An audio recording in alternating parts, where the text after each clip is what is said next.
And welcome back to an episode of the Guys Book Club in the World. Like a book club, yeah! And today, guys, we're an extremely exciting episode because today, guys, we're on episode number 367, guys. 367. It's savage. This is definitely savage. And today, guys, we continue our journey with the psychology of persuasion by Robert B. Cialdini. Page 179 to 182. On the ebook is 169 to 172 on the PDF and the actual book. Title closes. A second kind of authority symbol is that can trigger our mechanical compliance is closing. Though more tangible than a title, the clock of authority is every bit of fakeable. Excuse me. Police bonus of files pledge with records of con artists, whose artistry includes the quick change.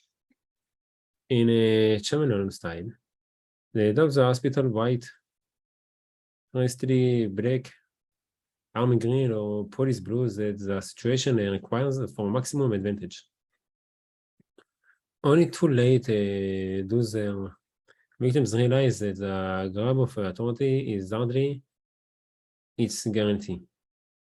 A series of studies by social psychologist Leonard Bickman gives an indication of how difficult it can be to resist requests that come from figures in authority at here.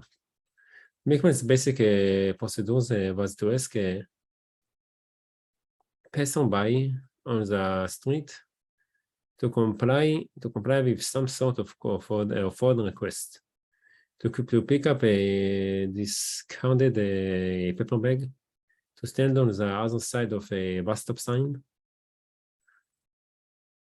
In half of the instances, the requester, a young man, was dressed in normal street clothes. The rest of the time, he was dressed in a security guard's uniform. Regardless of the type of request, many more people obeyed the requester when he wore the guard costume.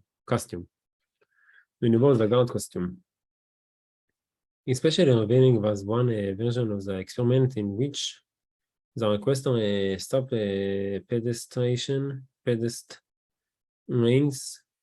and pointed to a man standing by a parking meter 50 feet away.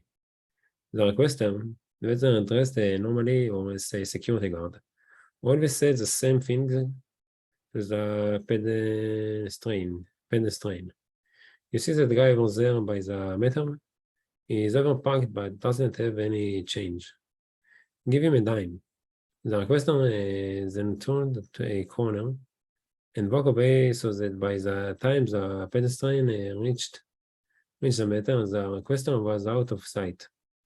The power of his uniform lasted, however, even after he was long gone.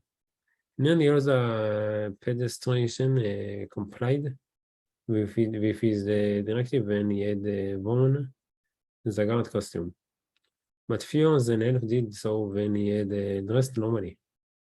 It is interesting to note that later on, Bickman found college students able to guess with considerable accuracy the percentage of compliance that had occurred in the experiment when the requester wore street clothes, 50% with actual 42%. Yet the students greatly underestimated the percentage of compliance when he was in uniform, 65% with the actual 92%. Damn. Less blatant in its connection than a uniform, but nonetheless effective is another kind of feature that has traditionally bespoken authority status in our culture. The well-tailored business suit. It, too, can evoke a telling form of deference from total strangers. Research conducted in Texas, for instance, arranged for a 31-year-old man to violate the law by crossing the street against the traffic light on a variety of occasions. In half of the cases, he was dressed in a freshly pressed business suit and tie. On the other occasions, he wore a work shirt and trousers. The researchers watched from a distance and counted the number of pedestrians waiting at the corner who followed the man across the street. Like the children of Emmeline, who crowded after the piper. 3.5 times as many people swept into traffic behind the suit jaywalker. In this case, though, the magic comes not from his pipe, but his pine fin strips. It is worthy. It is not worthy. The two types of authority appeared, shown by the above research, to be influential. The guard uniform and business suit are combined deftly by a confidence man in a fraud called the bank examiner scheme. The target of the swindle can be anyone, but elderly persons living alone are preferred. The call begins when a man dressed in a properly conservative three-piece business suits appears at the door of a lucky victim. Everything about his clothes sends a message of property and respectability. The white shirt is stretched. The wingtip shoes glow deeply. His suit is not trendy but classy. The lapels are 3 inches wide, no more, no less. The clothes is heavy and substantial, even in July. The tones are muted, business blue, business gray, business black. He explains to his intended victim, perhaps a video he secretly followed on from the bank a day or two earlier, that he is a professional bank examiner who, in the course of auditing the books of a bank, has found some seeming irregularities.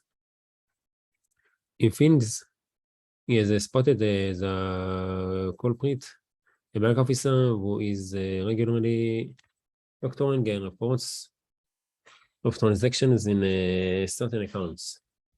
He says that the widow's account might be one of those, but he can't be sure until he has hard evidence. Therefore, he has come to ask for a cooperation, which he'll help out by withdrawing savings, so a team of examiners and responsible bank officials can track the record of the transactions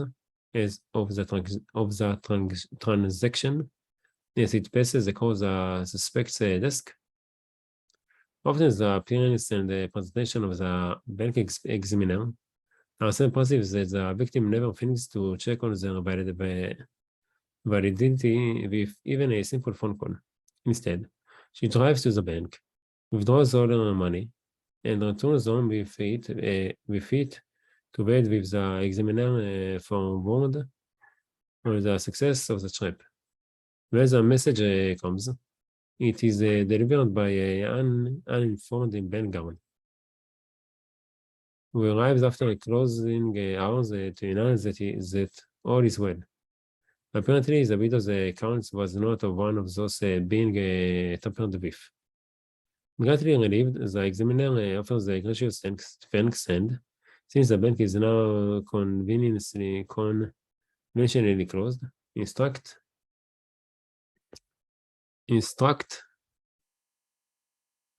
the guard to return the lady's money to the vault, to sever the trouble of doing so the next day. With smiles and then checks all around, the guard takes the funds and leaves the examiner to express a few more minutes of thanks before he, too, excites. Naturally, as the victim eventually discovers, the guard is no more a guard than the examiner is no examiner, is an examiner, is no more a guard than the examiner is an examiner. Rather is a part of a book artist who have recognized the capacity of carefully counterfeited uniforms to click us into mesmerized compliance with authority. Title: Trappings. Aside from its function in uniforms, clothing can symbolize a more generalized type of authority when it serves as an ornamental purpose. Finely styled and expensive clothes carry an aura of status and position, as do trappings such as jewelry and cars. The list of those status symbols is particularly interesting in the United States, where the American love affair with the automobile gives it unusual significance. According to the findings of a study done in the San Francisco Bay Area, owners of prestige autos receive a special kind of difference from mass. The experimenters discovered that motorists would wait significantly longer before honking the horns at a new luxury car stopped in front of a green traffic light than at an older economy model. The motorist had little patience with the economy car driver. Nearly all sounded the horns, and the majority of those did so more than once. To simply rammed into his rear bumper. So intimidating was the area of the prestige automobile, however, that 50% of the motorists waited respectfully behind it, never touching the horns until it drove on. Later on, the researchers asked college students what they would have done in such situations. Compared to the true findings of the experiment, the students consistently underestimated the time it would take them to honk at the luxury car. The male students were especially inaccurate, meaning that they would honk up faster at the prestige than the economic car driver. Of course, the study itself showed just the opposite. Another similarity, note the similarity of this pattern to much other research on authority pressures. As in milligrams research, the Midwestern Hospital nurses study, and the security guard uniform experiment, people were unable to predict correctly how they or others would react to authority influence. In each instance, the effect of such influence was grossly underestimated. This property of authority status may account for much of success as a compliance device. Not only does it work forcefully on us, but it also does so unexpectedly.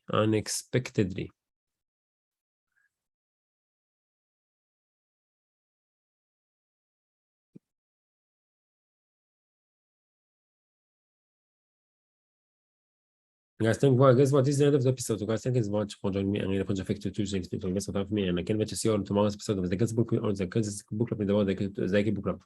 I think it's a take up for a grand time, and bye-bye.